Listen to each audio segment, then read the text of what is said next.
Құдайға шүкір, Құдай ол біздерге әрқашанда, әр азанда жаңа мүмкіншіліктер береді. Жаңа табыстар береді, жаңа біздерге Құдайды мадақтауға уақыт береді. Әр азанда бізде Құдайға шүкіршілік етіп, айтып, оянып тұруымыз керек. Өйткені Құдай ол біздің жүрегімізді көріп тұрған Құдай. Құдай ол саған саулық бергісі келеді.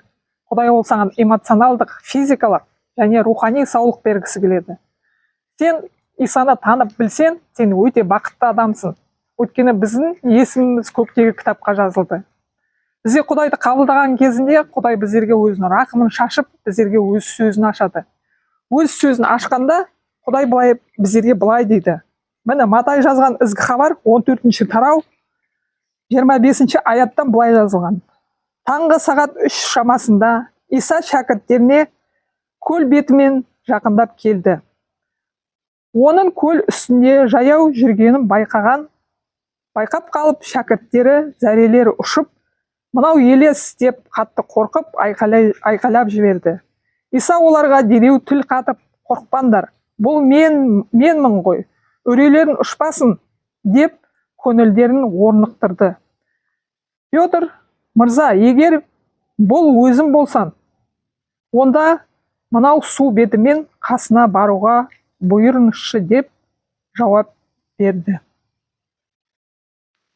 Осы дүниеде біздер Құдайдың бұйрығымызбен келдік. Құдайдың еркісімен келдік. Анамыздың құрсағынан Құдай біздерді жаратты өзіне ұқсас қылып. Сондықтан, егерде біздің өмірімізде, сіздің өміріңізде проблема, я болмаса бір аурулар пайда болса, біздер кімге көз тігуіміз керек? Біздер көктегі құдіретті күшті Құдайға, біздің жан дүниеміздегі, жүрегіміздегі Құдайға көзімізді тігуіміз керек. Сол проблема, сол ауруларға емес, Құдайға. Өйткені осы жазбада біздер көрдік, Құдай ол өзінің құдіретін көрсетті шәкірттеріне. Ол сумен келді оларға, судың үстімен келді. Сонда Петр не деп айтты? Көріп қойып, мен де сол сумен саған қарай барайыншы деп рұқсат сұрады.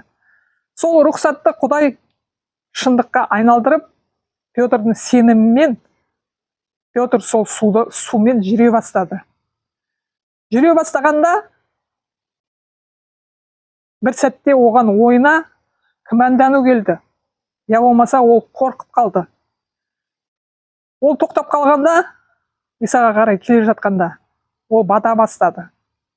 Неліктен? Өйткені сенімсіздік пайда болды. Я болмаса қорқыныш үрейленді. Сондықтан ол бата бастады.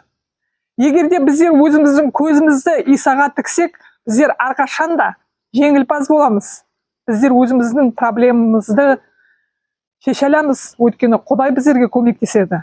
Біздер ауруларымыздан саулық аламыз. Өйткені Құдай біздерді емдейді. Біздер Құдайға рұқсат берсек, біздер Құдайға айтсақ, Құдай, міне менің денем, мен ауырып қалдым, бірақ та мен қабылдамаймын ол ауруды.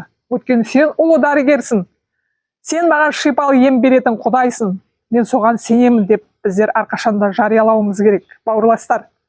Өйткені Құдайдың қолында біздерді сауықтыру, Құдайдың құдіретті күшті Құдайдың қолында. Өйткені Құдай ол біздерді мәңгілік өмір сүру үшін мәңгілікке жаратты. Біздер осы дүниеде өзіміздің денеміз ауырғанда біздер жылаймыз, дәрігерге жүгіреміз. Әрқашанда біздер соны шешкіміз келеді. Бірақ та біздер ең бірінші Құдайға келіп мінәжат етуіміз керек. Құдай, мен сенің шипалы емінді сеніммен қабылдаймын. Мен сенемін. Сен мені бостандыққа шығарасың, сен маған саулық бересің, сен маған шипалы емінді бересің. Сен мені қаржылай жарылқайсың, сен мені кредиттардан босатасың. Құдіретті күшті Құдай, соған рахмет айтамын, соған шүкіршілік етемін деп біздер әрқашанда жариялауымыз керек. Біздер әр нәрсеге көзіміз тікпеуіміз керек. Көзімізді жүгіртпеуіміз керек. Қай жерге барамыз, қай ағамыз көмектеседі, қай тәтеміз көмектеседі, қай бастығымыз көмектеседі деп. Олар да Құдайдан, иә, олар да біздерге керек. Бірақ ең маңызды біздер Құдайға қарауымыз керек. Құдай ол біздерге мәңгілік өмір сыйлады. Осы өмірмен бәрі жабылып, бәрі бітіп қалмайды. Біздерге мәңгілік өмір бар. Сондықтан Құдайға шүкіршілік етіп, әрқашанда қорықпай жариялауымыз керек. Өйткені осы жерде жазылып тұр.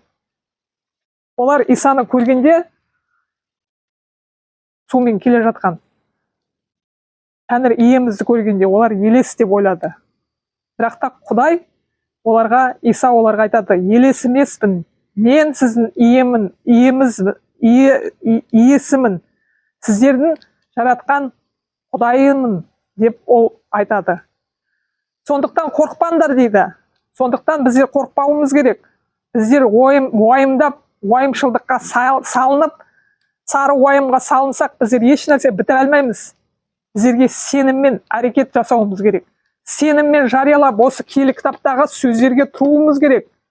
Біздер де әрқашанда Құдаймен жеңілпазбыз. Біздер осы проблема, осы тәшвіш, осы аурулармен біздер батпаймыз. Өйткені Құдай ол біздерді өз қолымен көтереді. Құдай ол біздерге жеңілпаздық рух береді. Құдай ол біздерді сауықтырады. Құдай ол біздің әрқашанда мұқтажымызды шешеді.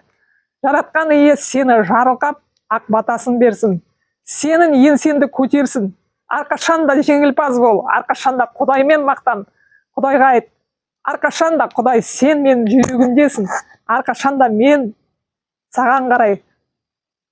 Осы мұқтаждықтардың үстінен, осы судың үстімен Петр жүргендей күмәнданбаған кезде мен де солай жүре аламын. Мен де солай ауруларды жеңе аламын. Мен де әрқашанда жеңілпаз болып, сенің туыңды көтеріп әрқашанда айтамын. Құдай рахмет саған, мені сауықтырғаның үшін деп, Құдай сені мадақтаймын деп, аумин деп айтайық. Аумин.